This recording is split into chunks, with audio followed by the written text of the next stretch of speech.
ಶುರು ಆಗೋವರೆಗೂ ನಿರ್ಮಾಪಕಂದು, ಸಿನಿಮಾ ಶುರು ಆದ್ಮೇಲೆ ಅದು ನಿಮ್ದೆಲ್ಲ. ಸೊ ಇವತ್ತು ವಾಸ್ತವದಲ್ಲಿ ಎಲ್ಲರೂ ಅರ್ಥ ಮಾಡ್ಕೋಬೇಕು. ನೀನಾಸಂ ಸತೀಶ್ ಅವರು ಅವರ ದಾರಿಯಲ್ಲಿ ಯಶಸ್ವಿಯಾಗಿ ಕಂಡಿದ್ದಾರೆ, ನೀನಾಸಂಯಿಂದ ಬಂದಿದ್ದಾರೆ, ಸಂತೋಷ. ಆದರೆ ನಮ್ಮ ಸಿನಿಮಾದವ್ರಿಗೆ ಎಜುಕೇಶನ್ ಬೇಕು ಅನ್ನೋದಿದೆಯಲ್ಲ, ಇಲ್ಲಿ ನಾವು ಅಸಿಸ್ಟೆಂಟ್ ಡೈರೆಕ್ಟರ್ಗಳು ಆದರೆ ಒಂದು 20 ಸಿನಿಮಾ ಮಾಡಿರ್ತೀವಿ, 40 ಸಿನಿಮಾ ಕೆಲಸ ಮಾಡಿರ್ತೀವಿ. ನಿರ್ಮಾಪಕ ಬಂಡವಾಳ ಹಾಕೋನ್ನ ಕರ್ಕೊಂಬರಿದ್ದೀವಿ ಒಬ್ಬ ಅಸೋಸಿಯೇಟ್ ಡೈರೆಕ್ಟರ್.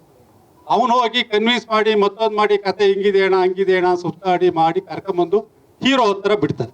ಅಂದ್ರೆ ನಿಮಗೆ ಹೇಳ್ತಿಲ್ಲ, ಟೋಟಲ್ ಆಗಿ ಆ ಹೀರೋ ಹತ್ರ ಬಂದ ತಕ್ಷಣ ಕಥೆನೂ ಚೇಂಜ್ ಆಗುತ್ತೆ, ಡೈರೆಕ್ಟ್ರು ಚೇಂಜ್ ಆಗ್ತಾರ್ರಿ. ಇವತ್ತು ಮಾತಾಡಬಾರ್ದು. ನಾವು ಕೂಡ ಬೆಂಗಳೂರು ಬಂದು ಹಿಟ್ ಕೊಟ್ಟಿರೋ ಸಿನಿಮಾ ಡೈರೆಕ್ಟರ್ಗಳು, ಪ್ರೊಡ್ಯೂಸರ್ಗಳು. ಆದ್ರೆ ಇವತ್ತು ನಾವೆಲ್ಲ ಯಾಕೆ ಸೈಡ್ ಲೈನ್ ಆಗಿದ್ದೀವಿ? ಹೀರೋಗಳು ನಮ್ಮ ಹಣೆ ಬರ ಬರೀತಿದಾರ್ರಿ, ಅದು ನಮ್ಮ ಕರ್ಮ.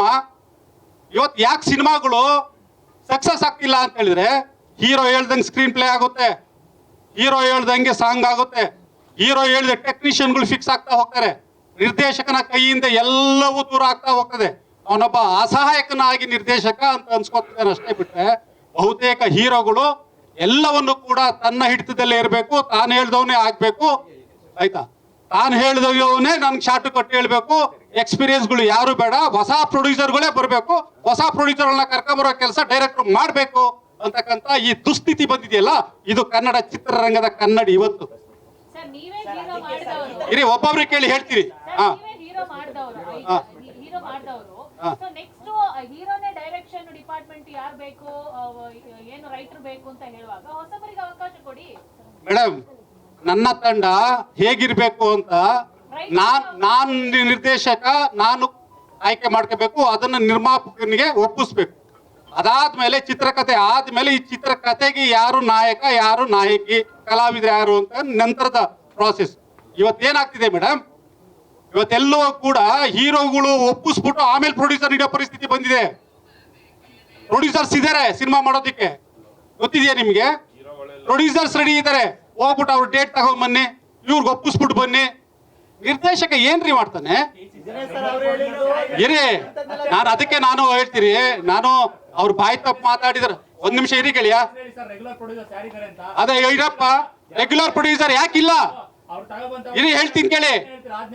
ಇರಪ್ಪ ಇರಿ, ಒಬ್ರು ಇವಾಗ ನೀವು ಪ್ರಶ್ನೆ ಉತ್ತರ ಕೊಡ್ಲಾ, ಅವ್ರು ಕೊಡ್ಲಾ? ಪ್ರಶ್ನೆಗೆ ಅವ್ರು ಕೊಡ್ಲಾ? ನಿಮ್ಗೆ ಹೇಳ್ತೀನಿ ಕೇಳಿ. ನೋಡಿ, ರಿಯಲ್ ಎಸ್ಟೇಟ್ ಅನ್ಬೇಡಿ, ಅರ್ಥ ಆಯ್ತಾ? ಬಂಡವಾಳ ಎಲ್ಲಿಂದ ಆದ್ರೂ ಬಂದ್ರು ಕೂಡ ಅದು ಚಿತ್ರರಂಗಕ್ಕೆ ಬೀಳೋದು. ಆ ರಿಯಲ್ ಎಸ್ಟೇಟ್ ಇಂದ ಬರುತ್ತೋ, ಮತ್ತೊಂದಿಂದ ಬರುತ್ತೋ, ಕಲಾವಿದ್ರಿಗೆ ಹೋಗುತ್ತೆ, ತಂತ್ರಜ್ಞರಿಗೆ ಹೋಗುತ್ತೆ, ಸ್ಟುಡಿಯೋಗಳಿಗೆ ಹೋಗುತ್ತೆ, ಸಿನಿಮಾ ಶೂಟಿಂಗ್ ಹೋಗುತ್ತೆ, ಎಕ್ಸ್ಪೆಂಡಿಚರ್ಗೆ ಹೋಗುತ್ತೆ, ಒಕ್ಕೂಟಕ್ಕೆ ಹೋಗುತ್ತೆ, ಎಲ್ರಿಗೂ ಹೋಗುತ್ತೆ. ಹಾಗಾಗಿ ದುಡ್ಡು ಒಂದು ಅದೇಪ್ಪ, ನಾನು ಅವ್ರು ಹೇಳಿದ್ರ ಬಗ್ಗೆ ನಮ್ ತಪ್ಪಲ್ಲ ರೇ, ವ್ಯವಸ್ಥೆ ಆಗಿದೆ. ಒಬ್ಬ ನಿರ್ದೇಶಕಂದಲ್ಲ ಇದು, ಅರ್ಥ ಆಯ್ತಾ? ಒಂದ್ ನಿಮಿಷ ಇರೇ, ಪ್ರಶ್ನೆಗೆ ಉತ್ತರ ಕೊಡ್ಬೇಕಲ್ಲ ನೀವು. ನಾನು ಹೇಳ್ತೀನಿ, ಹೇಳಿ ಹೇಳಿ. ಮನೆ ಕಟ್ಸೋನ್ ಯಾರು? ಮನೆ ಓನರ್.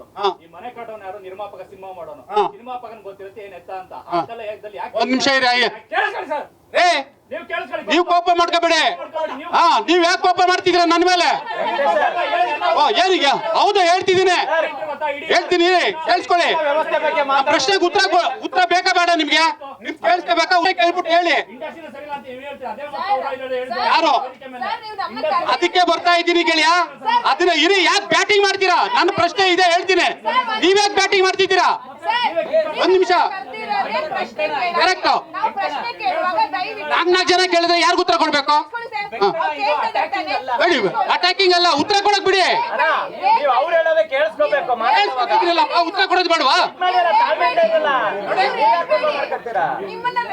ಅದನ್ನ ನಾನು ಹೇಳ್ತಿರೋದು ಮೇಡಮ್. ನಾನು ರೇಗ್ತಿಲ್ಲ, ನನ್ನ ನೋವಿದೆ, ನನ್ನ ಚಿತ್ರರಂಗದ ನೋವಿದೆ, ನನ್ನ ನೋವಲ್ಲ ಇದು. ಇರ್ರಿ ಒಂದ್ ನಿಮಿಷ, ನನ್ನ ನೈತಿಕತೆ ಬಗ್ಗೆ ಬರಬೇಡಿ ನೀವು. ಅವ್ರು ನಿಲ್ಸಿ, ಅವ್ರಿಗೆ ಪ್ರಶ್ನೆ ಕೇಳಿ ಅಷ್ಟೇ, ನನ್ನ ವೈಯಕ್ತಿಕ ಹೋಗಿ ಬರಬೇಡಿ ನೀವು, ಅರ್ಥ ಆಯ್ತಾ? ನಾನು ರೇಗ್ತಿಲ್ಲ ಮೇಡಮ್, ನಿಮ್ಗೆ ರೇಗ್ತಿಲ್ಲ. ಸಮಾಧಾನ ಕೇಳಿ, ಸಮಾಧಾನ ಕೇಳಿ ಹೇಳ್ತೀನಿ, ಆಯ್ತು? ಪ್ರಶ್ನೆ ಇದೆಯಲ್ಲ, ಸರಿ ಅಮ್ಮ. ಹೌದು, ಜರ್ನಲಿಸ್ಟ್ಗಳು ಒಬ್ರು ಕೇಳಿ, ಪ್ರಶ್ನೆ ಉತ್ತರ ಕೊಡ್ತೀವಿ. ಅವ್ರು ಮಾತಾಡುವಾಗ ನೀವು ಕೇಳ್ತೀರಾ, ನೀವು ಮಾತಾಡುವಾಗ ದೀಪಿಕಾ ಕೇಳ್ತಾರೆ, ಆಮೇಲೆ ಇವ್ರು ಪ್ರಶ್ನೆಗೆ ಉತ್ತರ ಕೊಡ್ಬೇಕಾ ಬೇಡವಾ ಸರ್? ನಾವು ಪ್ರಶ್ನೆಗೆ ಉತ್ತರ ಕೊಡ್ತಿದೀವಿ.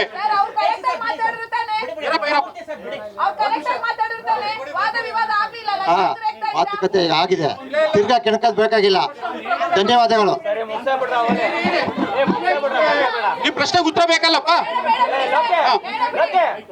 ನೀವು ಪ್ರಶ್ನೆಗೆ ಉತ್ತರ ಕೊಡ್ತೀವಲ್ರಿ. ನೀವು ಸರಿ ಕೇಳಿಸ್ಕೊಳ್ಳಿಲ್ಲ.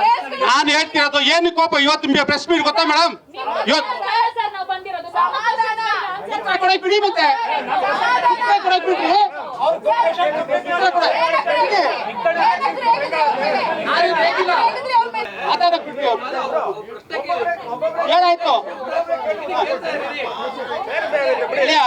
ಗೆಳೆಯ ಹೇಳ್ತೀನಿ ಕೇಳಿ. ಒಂದ್ ಸೆಕೆಂಡ್, ಒಂದ್ ನಿಮಿಷ ಸರ್. ಗೆಳೆಯ ಹೇಳ್ತೀನಿ ಕೇಳಿ. ಈ ಸಮಸ್ಯೆ ಸೃಷ್ಟಿಯಾಗಿರೋದು ಅವ್ರು ಎಜುಕೇಶನ್ ತಗೊಂಡ್ ಬನ್ನಿ ಅಂತ ಹೇಳಿದ್ರಲ್ಲ, ಹಾಗಾಗಿ ಸಭೆ ನಡೀತು. ಇಷ್ಟು ತಪ್ಪಿಲ್ಲ ಸರ್, ನೀವು ಅದನ್ನ ಸರಿಯಪ್ಪ, ತಪ್ಪು ಸರಿ ಅಂತ ನಾವು ಹೇಳ್ತಿಲ್ಲ. ನೀವು ಸರಿಯಾಗಿ ಅರ್ಥನೇ ಮಾಡ್ಕೊಂಡಿಲ್ಲ. ನೀವು ಅರ್ಥ ಮಾಡ್ಕೊಂಡು ಹೇಳ್ತೀನಿ ಕೇಳಿ. ಇವಾಗ ನಾನು ಒಂದ್ ಹೇಳ್ತೀನಪ್ಪ, ನಿಜವಾದ ಸಮಸ್ಯೆಗಳನ್ನ ಅರ್ಥ ಮಾಡ್ಕೊಳ್ತಾ ಇಲ್ಲ. ಉತ್ತರ ಕೊಡಕ್ಕೆ ಯಾರಿಗೂ ಬೇಕಿಲ್ಲ ನಿಮ್ಗೆ. ಕೇಳಿದ್ರೆ ಹೇಳ್ತೀನಿ ಸರ್, ಹೇಳ್ತೀನಿ ಸರ್. ಈಗ ನೀನಾಸಂ ಸತೀಶ್ ಅವರು ನಿನ್ನೆ ಕೇಳಿದರೆ ಎಜುಕೇಶನ್ ಇಟ್ಕೊಂಡು ಬನ್ನಿ ಅಂತ. ಸತ್ಯ ಅವ್ರ ಮಾತು, ಐ ಅಪ್ರಿಶಿಯೇಟ್ ಹಿಮ್. ಇರಿ ಒಂದ್ ನಿಮಿಷ, ಉತ್ತರ ಕೊಡಕ್ ಬಿಡ್ರಿ. ಮಧ್ಯದಲ್ಲಿ ಯಾಕೆ ಮಾತಾಡ್ತೀರಾ? ಇರೇ, ನಾನು ಕನ್ಕ್ಲೂಡ್ ಮಾಡ್ತೀನಿ. ಅರ್ಥಾಯ್ತಾ? ಇದೇ ನಾನು ನೀನಾಸಂ ಸತೀಶ್ ಅವ್ರಿಗೆ ಕೇಳ್ತಿದ್ದೀನಿ. ನೀವು ಸಿನಿಮಾ ಕಥೆಗಳನ್ನ ಆಯ್ಕೆ ಮಾಡುವಾಗ ನಿರ್ದೇಶಕರನ್ನ, ನಿರ್ಮಾಪಕರನ್ನ ಆಯ್ಕೆ ಮಾಡ್ಬೇಕಾದ್ರೆ, ಕಥೆಯ ಒಂದು ಬಂಡವಾಳವನ್ನ ನಿಗದಿ ಮಾಡ್ಬೇಕಾದ್ರೆ ನಿಮಗೆ ಎಜುಕೇಶನ್ ಇದೆಯಾ? ನಾನ್ ಪ್ರಶ್ನೆ ಕೇಳ್ತಿದ್ದೀನಿ. ನೀವು ನಮ್ಮ ನಿರ್ಮಾಪಕರ ಎಜುಕೇಶನ್ ಕೇಳ್ತಿದ್ರಲ್ಲ, ನಿಮ್ಮ ವ್ಯಾಪಾರ ಮಾರ್ಕೆಟ್ ಅಲ್ಲಿ ಎಷ್ಟಿದೆ? ಯಾವ್ದೋ ಕಲಾವಿದ ಆಗಿರ್ಲಿ, ನಾನು ಅವ್ರೊಬ್ರು ಅಂತಲ್ಲ, ನಿಮ್ಮ ಮಾರುಕಟ್ಟೆ ವಾಸ್ತವದಲ್ಲಿ ಎಷ್ಟಿದೆ? ಯಾವ್ಯಾವ ಮೂಲಗಳಿಂದ ಆದಾಯ ಬರ್ತಾ ಇದೆ? ಈ ಮೂಲಗಳಿಗೆ ಸಂಬಂಧಪಟ್ಟ ಹಾಗೆ ನನ್ನ ಸಿನಿಮಾ ತೆರೆ ಕಂಡ ಮೇಲೆ ಚಿತ್ರಮಂದಿರಗಳಿಂದ ಎಷ್ಟು ಗಳಿಕೆ ಆಗಿದೆ, ನನ್ನ ಹಿಂದಿನ ಇತಿಹಾಸದಲ್ಲಿ ಎಷ್ಟಿದೆ ರೆವಿನ್ಯೂ, ಇದನ್ನ ತಿಳ್ಕೊಂಡು ನೀವು ಬಜೆಟ್ ಖರ್ಚು ಮಾಡಿಸ್ತಿದ್ದೀರಾ? ಕಲಾವಿದರುಗಳು ಯಾರು ಮಾಡ್ತಿಲ್ಲ. ಮಾತಾಡುವಾಗ 3 ಕೋಟಿ ಇರುತ್ತೆ, ಮಾತಾಡುವಾಗ 6 ಕೋಟಿ ಇರುತ್ತೆ, ಕೈ ಹಾಕಿದ್ಮೇಲೆ 15 ಕೋಟಿಗೆ ಹೋಗುತ್ತೆ. ಎಷ್ಟು ಉದಾಹರಣೆ ಕೊಡ್ಲಿ ಕೇಳಿ ಪ್ರಶ್ನೆ, ಎಷ್ಟು ಉದಾಹರಣೆ ಕೊಡ್ಲಿ ಸರ್? ಅದು ಎಜುಕೇಶನ್ ಅಲ್ವಾ ಸರ್? ಜಗಣ, ಅದು ಎಜುಕೇಶನ್ ಅಲ್ವಾ? ಕಲಾವಿದನ ಜವಾಬ್ದಾರಿ ಅಲ್ವಾ? ಜವಾಬ್ದಾರಿ ಇಲ್ವಾ ಸರ್? ಮತ್ತೆ ಹಾಗೆ ನಿರ್ಮಾಪಕನ ಎಜುಕೇಶನ್ ಬಗ್ಗೆ ನೀವು ಪ್ರಶ್ನೆ ಮಾಡಿದಾಗ ಕಲಾವಿದರ ಎಜುಕೇಶನ್ ಯಾವ ರೀತಿ ಜವಾಬ್ದಾರಿ ಇದೆ ಅಂತ ನಾವು ಕೇಳ್ತಾ ಇದೀವಿ. ನಿಮ್ಗೆ ಯಾರಿಗೆ ಹಕ್ಕಿ ಇದೆ ಒಬ್ಬ ನಿರ್ದೇಶಕನ ಬದಲಾಯಿಸೋದಕ್ಕೆ? ಅಡ್ವಾಂಡ ಡಬಲ್ ಮಾಡೋದಕ್ಕೆ ನಿಮ್ಗೆ ಯಾರಿಗೆ ಇದಿದೆ? ನಿಮ್ದು ಮಾರ್ಕೆಟ್ ಇದೆಯಾ? ಇರಿಪ್ಪ ಒಂದ್ ನಿಮಿಷ, ನಾನ್ ಮಾತಾಡುವ ನಿಮ್ಗೆ ಇಲ್ಲ, ಎಲ್ಲಾದ್ರಲ್ಲ ಮಾತಾಡ್ತೀರಿ ಬಿಡಿ. ಅರ್ಥ ಆಯ್ತಾ? ಹಾ ಹೇಳೇ ಇರಪ್ಪ, ಯಾಕಪ್ಪ? ನೀವು ನಾನು ತಪ್ಪಿಲ್ಲ, ಒಬ್ಬ ಕಲಾವಿದ ಬೆಳಿಬೇಕು, ಉಳಿಬೇಕಪ್ಪ. ನನ್ನ ಅರ್ಥ ಮಾಡಿಸ್ಬೇಡ ರಜ ಇರಪ್ಪ. ಅದೇನದು ಬೆದರಿಕೆನಾ? ಡಿಸೈಡ್ ಮಾಡ್ಲಿ. ಅದ್ಯಾಕಪ್ಪ ಹಿಂಗೆ? ಹೂನಪ್ಪ, ನಾನ್ ಕೇಳ್ತಿರೋದು ನಮ್ಮನ್ ಬೈತಿರಲ್ಲಪ್ಪ. ನಾವು ಸರಿ ಇಲ್ಲ, ನಿರ್ಮಾಪಕರು ಸರಿ ಇಲ್ಲ ಅಲ್ವಪ್ಪ? ನಾನ್ ನಿರ್ಮಾಪಕ ಸರಿ ಇಲ್ವಾ ಗೆಳೆಯ? ಬಿಡಿ. ಯಾಕೆ ಬಂದಿದ್ದೀರಾ?